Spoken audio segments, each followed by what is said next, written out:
There are definitely differences from your audition experiences in high school to your audition experiences for college to then auditioning in college for shows and then of course auditioning as a professional in the industry. In high school, you also have to look at here's the group of people that I'm auditioning with.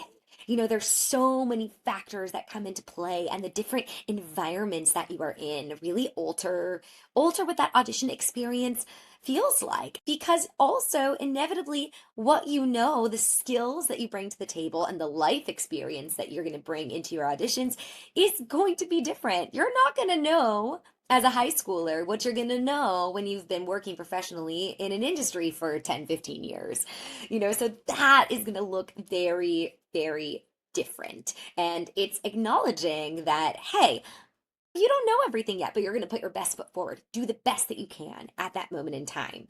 College auditions are very unique from all of these different types of auditions that you're going to experience because for college auditions, auditioning for college, you're not auditioning for a role in a show. When you're auditioning in high school, let's say they are doing High School Musical in high school. I did High School Musical in high school. It was very, very fun. You're auditioning for a role in the show. You're saying, hey, I think that in this show, I fit the role of, let's say you're going to go for Sharpay. Then you're going to audition specifically for that role. Same thing when you're a professional in the industry, if you're going to an audition for a summer stock season at a theater where they have a lot of different shows, you're going to gear your audition material towards how can I fit into this puzzle of the show? So how can I bring in repertoire that is going to be right for a particular character? Now, in college auditions, you're not auditioning for a role in a show. You are auditioning for the school. But really, what you are doing is you are presenting what you do as a performer. You're presenting where your skill set is right at that moment in time. And you are bringing forth through that material who you are as a person. Because you're kind of auditioning for what the next 4 years of your life could look like. And that being said, in these college auditions, you're not just auditioning for the schools, you're also auditioning these schools for you. So that is how the audition process for colleges really stands out so uniquely from all of the other types of auditions, because you really want to put focus on how does your material speak for who you are as a person. That should be reflective in the material that you have in your audition book as you move on through life as well. There should be a reason why you sing what you sing, or the monologues that you do on top of, like, okay, I could sing this song, it sounds really great. But in these college auditions, it's more than just the skills. It's about, what is this song, what does this monologue say about who I am as a person? So it's more than just, oh, I'm auditioning for Sharpay in High School Musical, so I should sing Bop to the Top. It's more like, okay, I'm showcasing who I am. So I'm gonna, even if you got material from someone, even if you had a coach or a voice teacher who gave you that repertoire, you should be doing pieces that you love and that there's a reason that you're doing them, that it shares something about who you are. When working with students on college prep, getting them ready to go for pre-screens and auditions, students are all coming in with a different skill set. Some students have been performing since they were little. Some kids have been taking dance class since they were 2. Others just realized that they loved doing musical theater. So the skill set is going to vary inevitably. And you're going to see that when you get into college, that everyone comes in with a different background. It's finding out who you are at that moment in time. And it's not necessarily a skill, but it is an understanding of what is asked of you in this particular moment in time. So, everyone's going to come in with a different skill set. But the biggest thing, as well as, of course, continuing to train and grow as you prepare and look ahead to these college auditions, is start to sit with what is representative of me right now. And that's a big old question. And it's going to change throughout your life, because I got to sit right now and think of, wow, what is representative of who I am right now?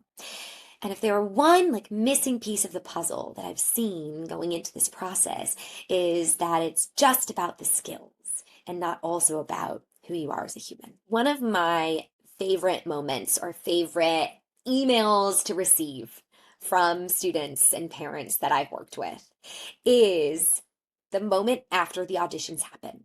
The moment when I hear a student or parent say, "Hey, I went to my audition and I was so excited to do my rep because I felt so good about it, because I felt so prepared, because I put in all the work ahead of time. So no matter what happened, no matter what was thrown my way as I went to this audition, I felt really comfortable and confident to play in the room, to be present, because I didn't have to bog myself down with worries about how it was going to go." And that all comes down to putting in the work ahead of time so that when you get into the audition and you get into the room, you can release the pressure of, am I going to know my words? How am I going to sound? You've set yourself up for success. And no matter what happens, no matter what school you end up going to, no matter what school students that I worked with have ended up going to, no matter the school or the path that students end up taking, it is so rewarding to see and hear that they were able to find some joy in this process.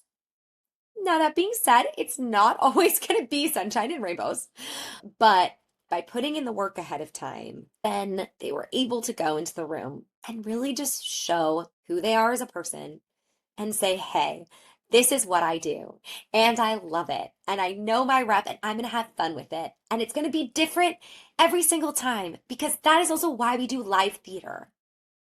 We do it because it is going to be different every single time, and that is magical. So knowing that you can put the work in ahead of time to be able to experience that magic, oof, that is really like one of the things that it's all about.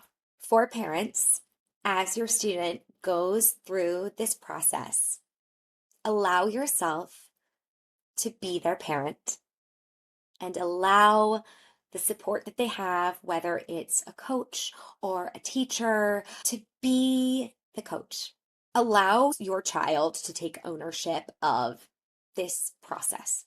And for some, that may be new and that may be hard to do or new or scary, whether that is from, guiding them on how to, write the email to their coach, on to write the email to the school, to the professor, so they're able to start utilizing this moment in time as a learning experience. So when it comes down to it being on their shoulders, they feel empowered. So empower your children, empower your child going through this process to take ownership of this journey and knowing that that's going to look a little bit different for everyone.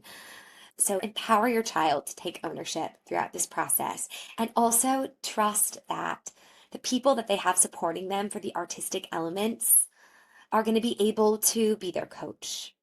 So you can be a parent and you can support them and you can be there to press record and you can be there to carry the bag at auditions and you can be there to say, okay, maybe today we're not going to talk about how it went. Let's do it in the car tomorrow. So you can create the space for your child to not only take ownership of the process, but to also be able to touch on their artistic sensibility, which can become very exposing and it can feel like you're kind of bearing your soul as an artist as you go through all of this, especially as a young person.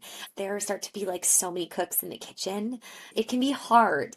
I still to this day, sometimes I'm like, oh, maybe I'll send my parents these two different self-tapes and see what they think. And I realize inevitably that's not their job. It's not their job to tell me that I sounded better in this one than I did in this one, because inevitably then I start to get wait, whoa, oh my gosh. It's not their job to have to do that part.